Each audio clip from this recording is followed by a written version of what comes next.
Here we are, planet Earth. I'm sitting in Spokane. I got another buddy here in Spokane. We're in the middle of our own culture. What is this culture? Come on, culture. It's an amazing thing, and it's moving. Remember the three essential processes? Complexification, differentiation, and semi-permeability. What does it come up with?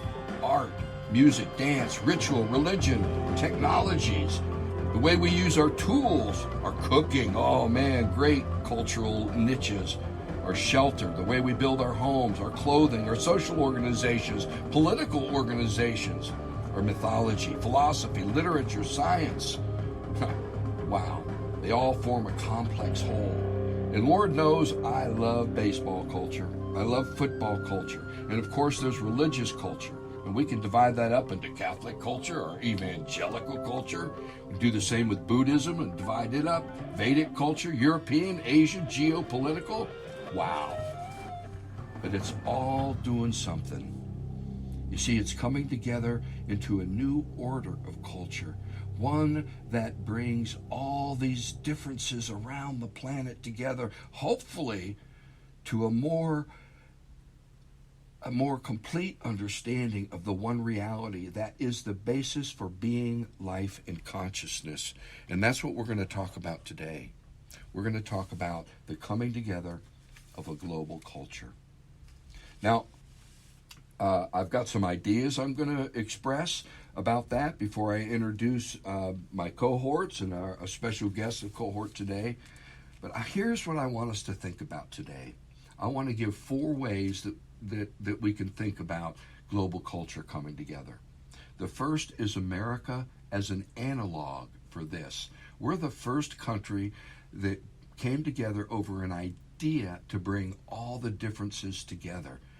Last week, Bob and I were talking, and he suggested e pluribus unum doesn't just work for the America, but for the planet as well, the one within them and the many. Second, an analog is rock and roll. You want to see something, what radio did, and with the ionic sphere, the skip, which allowed me to listen to the Barney Pip show in Chicago from D.C. It allowed country people to listen to show tunes. It was an amazing thing.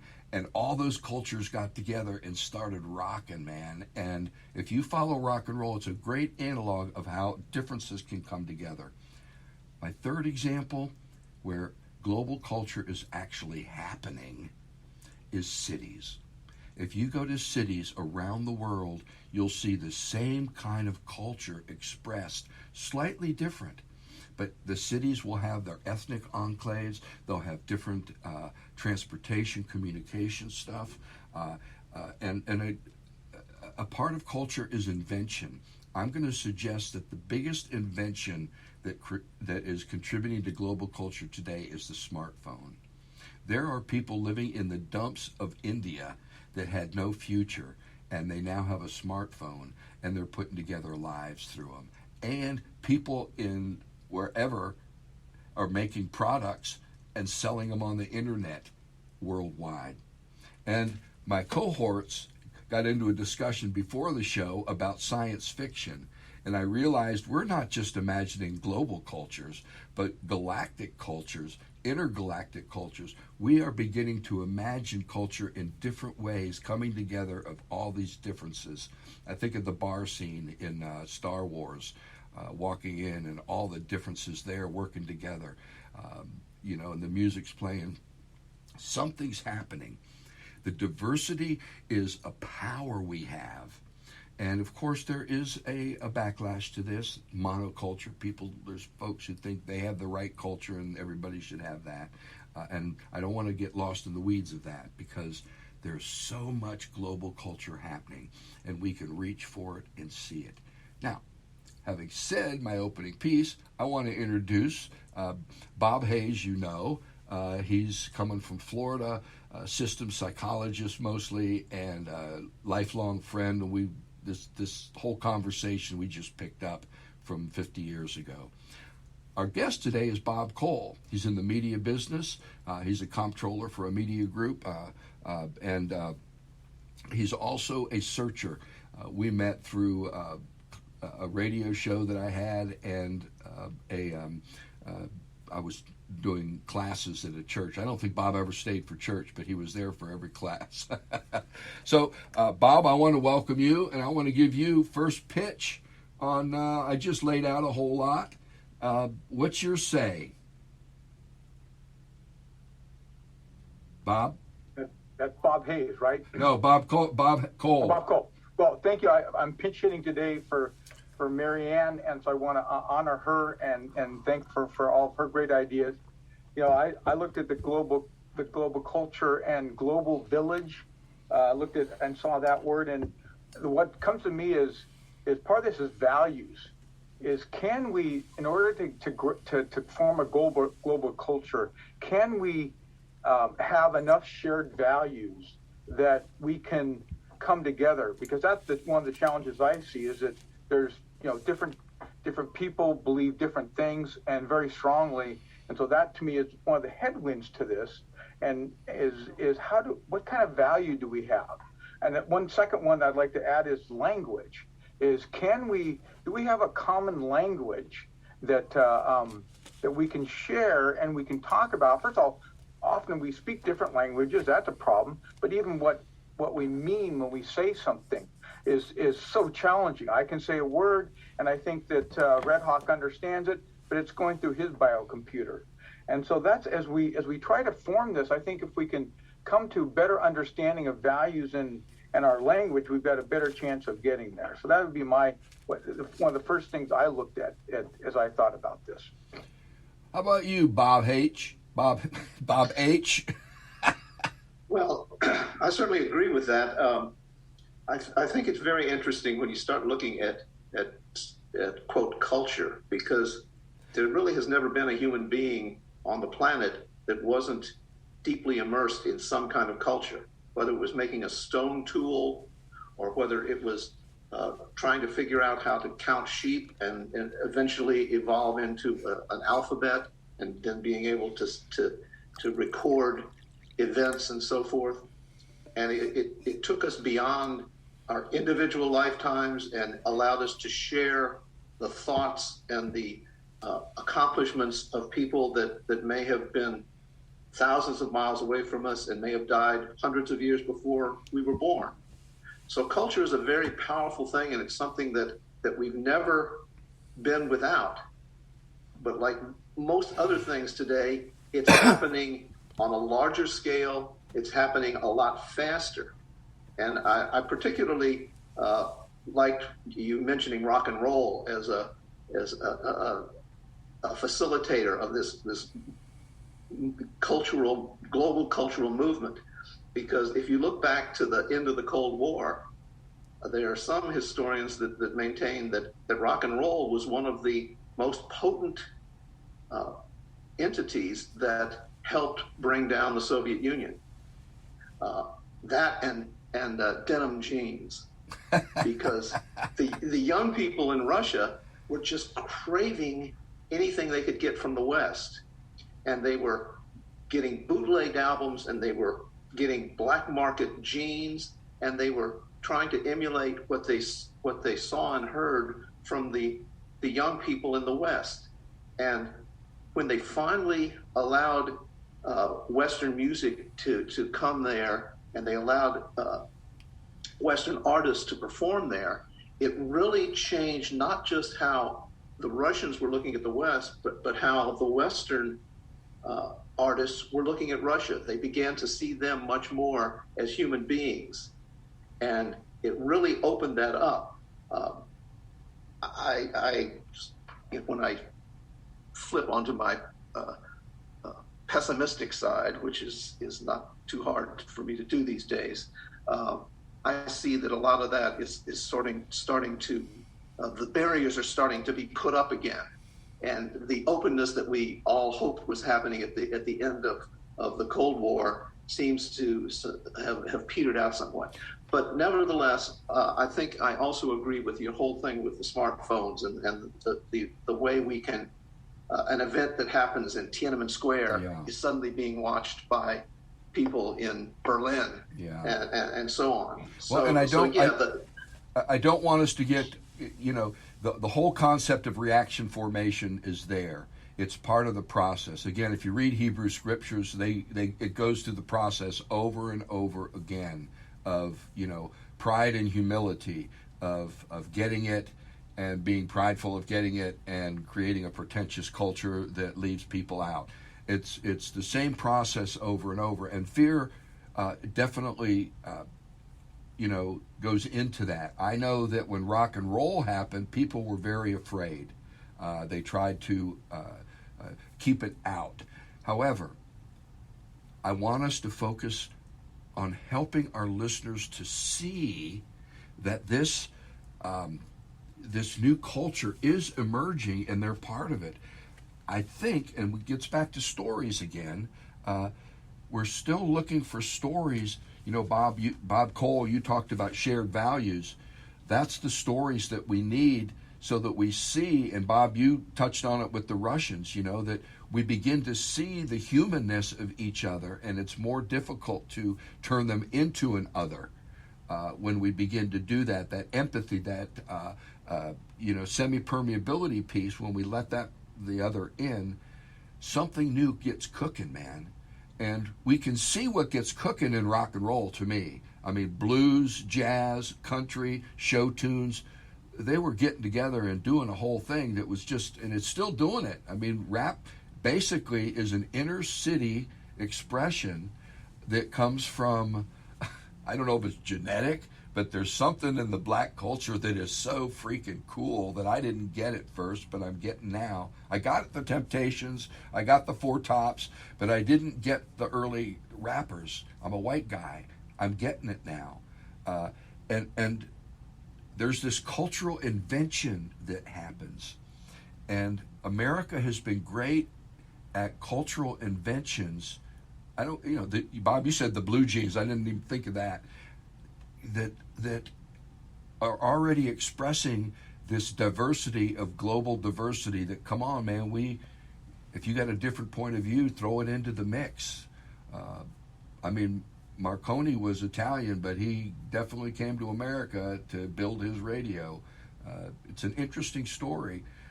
And Bob Cole, I want you to say something more about, the shared values and how do we create these stories that express that, and are they happening now, even through things as simple as NCIS?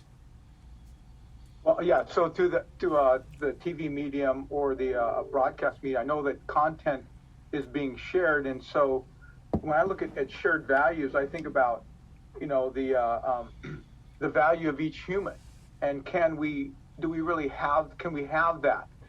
Certainly environmentally, I think that is, with climate change and what's going on there, that's a chance to think globally and be globally, and it's a value I think we all want to have, to try to reduce our carbon footprints and reduce the effects of that. And so again, that's a shared value.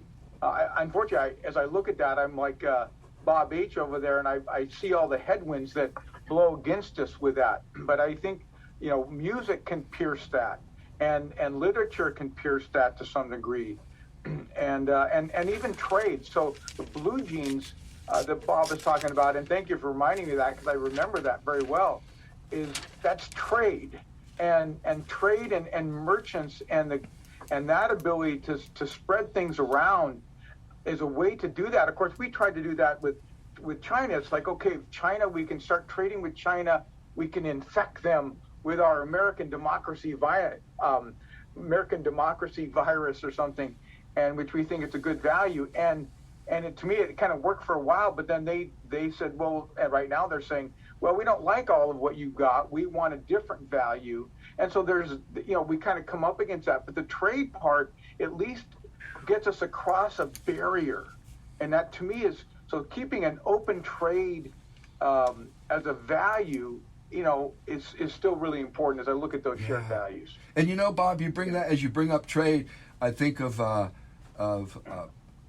age of Marco Polo and the silk trade, and how that brought Asia closer to us. And, the global culture was working even back there under the speed of a sail of a ship.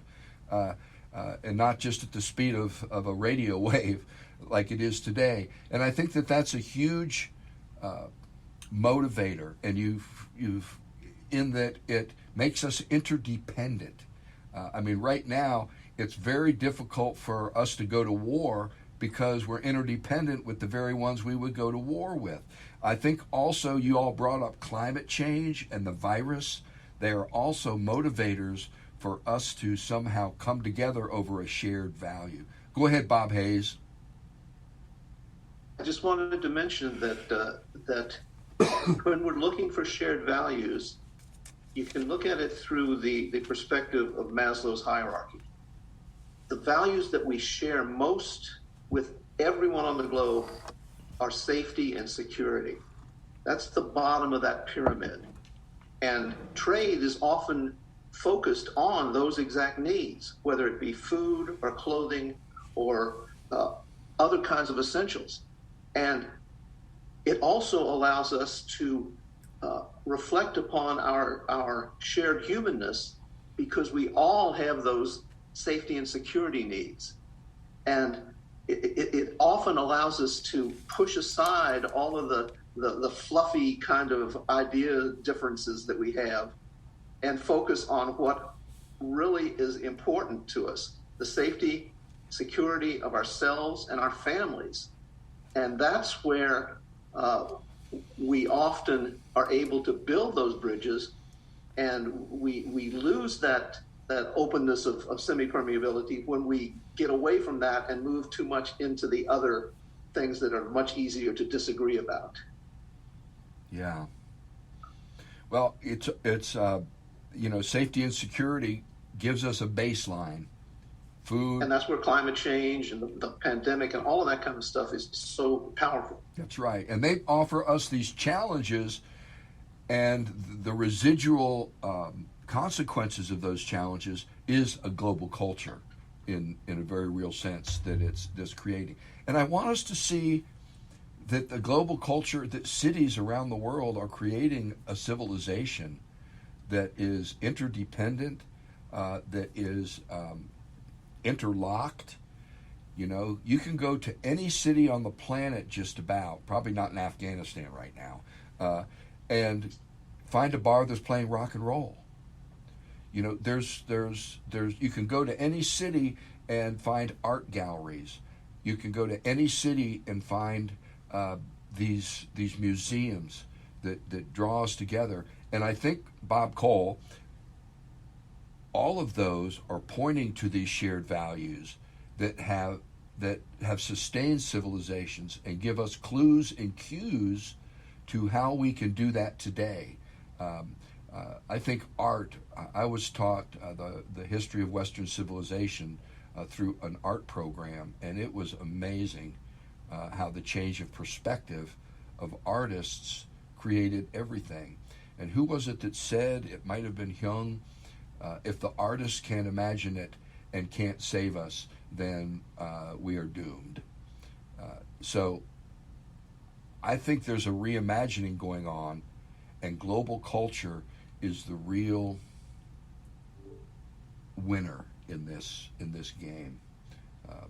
Well, to save our planet, we're going to have that, and that's the challenge I see is can we balance? So I think as a shared value in America, individuality is really important. Is that a shared value across the globe? I don't know that it is.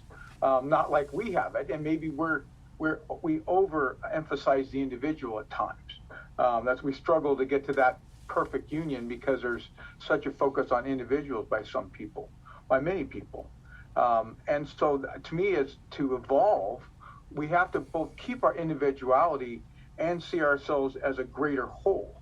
And that, when you're struggling in Nigeria to just survive day to day, you got a phone, but there's the rebels in that corner over there, and there's something weird going on there. It's a great challenge, and that's so how do we get those shared values and help everybody to find them, and or at least not just help them, is have them be able to express their values so we can adjust ours and find out where, because it's like my values aren't necessarily the best values.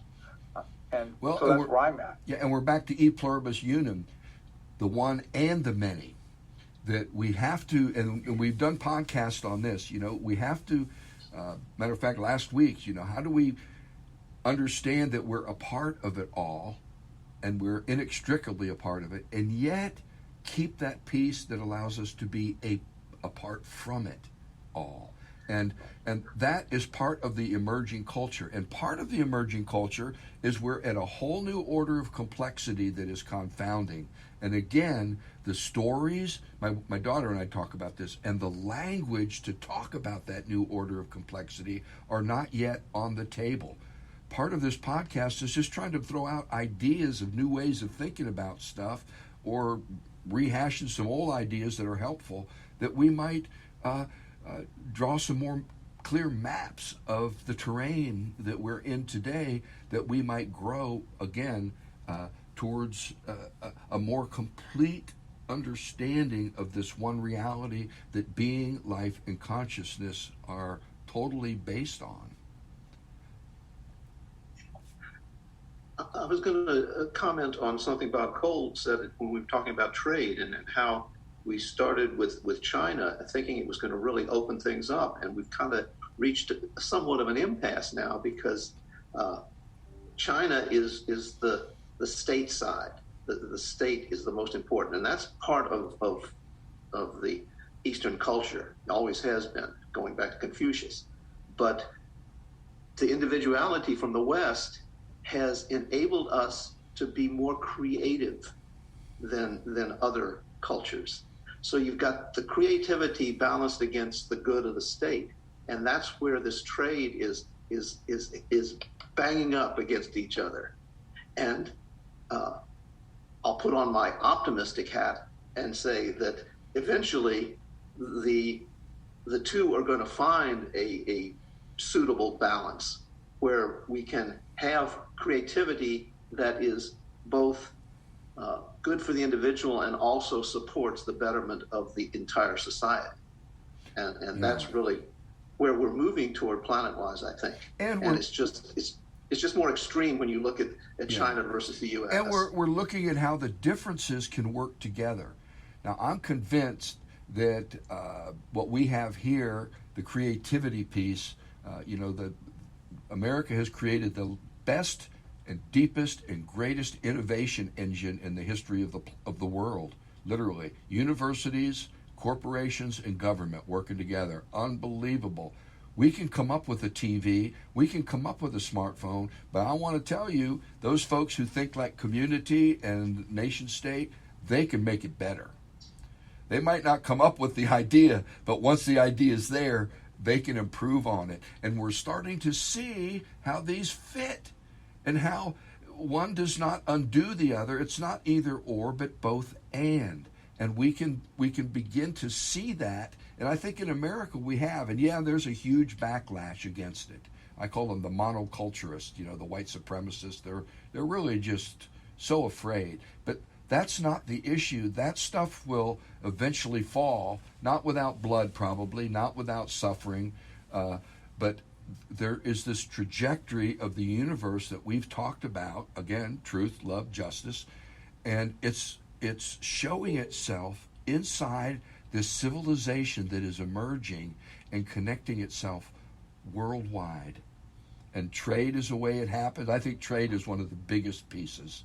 Well, and music. I mean, you mentioned music. There's a song, and it's written by Colin Ray. It's called "Not That Different." I heard someone else sing it, and in it's about this gal saying how, this guy who's, basically been broken up by this gal, and he says, we're really not that different. He goes, I laugh, I love, I hope, I try.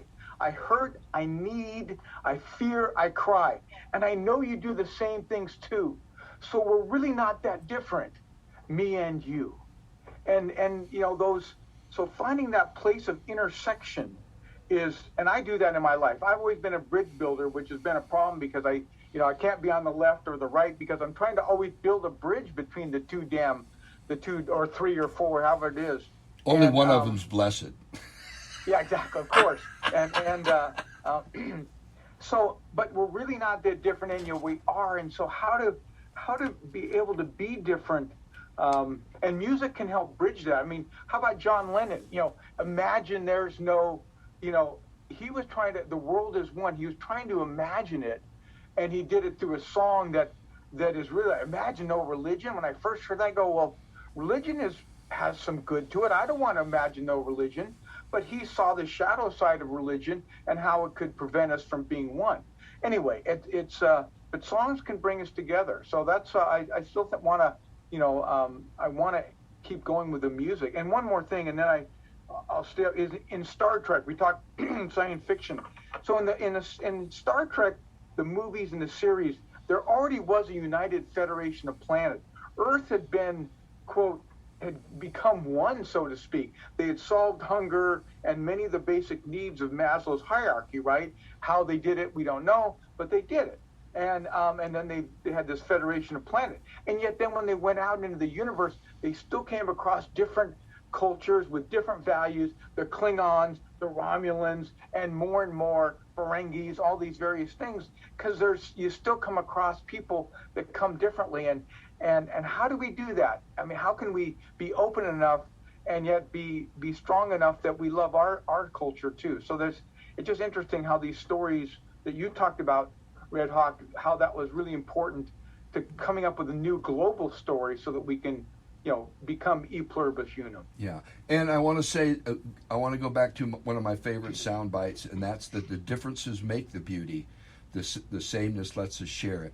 When we begin to see that our differences aren't in conflict with each other, but they are in an enriching relationship with each other, that will matter. And believe it or not, Bob Hayes and I have been calling this with Marianne the shortest half hour of our week.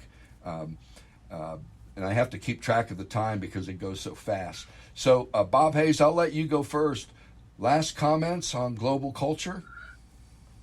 Well, we've been talking about these stories and everything. I think I'll make two observations. One is the global distribution of Marvel films.